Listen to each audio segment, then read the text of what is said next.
200% Surf నీళ్ళు Surf నీళ్ళ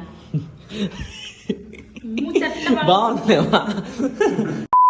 so hey guys, ఈ రోజు అయితే మా అమ్మ నెల్లూరు ఫేమస్ చేపల పులుసు అయితే చేయబోతుంది. ఫస్ట్ అయితే దీనికి కావాల్సిన ఐటమ్స్ అన్ని తీసుకొచ్చి పెట్టేసుకున్నది. నెక్స్ట్ స్టవ్ వెలిగించుకొని బాండవలు పెట్టేసుకొని నూనె పోసి ఆవాలు అయితే వేసుకున్నది. ఈ గ్యాప్ లో మనకు కొంచెం ఆకలేసిందా, అడుండే మామిడికాయ దెబ్బతిందాం అనుకున్నాను, బట్ అది రావట్లేదే. ఇంకా లాస్ట్ కి ఎలా వాళ్ళ చించుకొని ఒకటైతే వేస్తాను అనమాట.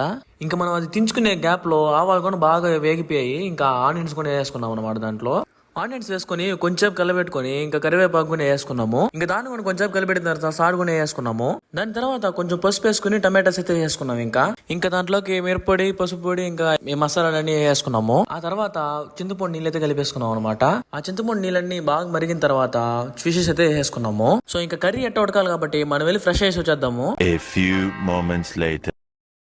ఇంత అందంగా ఉన్నాను, నా అందాన్ని చూసుకుంటే నాకే జలసిగా ఉందిరా. సో ఇంకా మన కర్రీ అయితే రెడీ అయిపోయింది. మీరు ఎంతమందికి నెల్లూరు చేపల పులుసు అంటే ఇష్టమో కామెంట్ చేసేయండి. సో అదనమాట మ్యాటర్. వీడియో నచ్చితే లైక్ చేసి షేర్ చేసేయండి. అండ్ అట్లనే యూట్యూబ్ ఛానల్ సబ్స్క్రైబ్ చేసుకోండి. And also Insta page follow చేసుకోండి.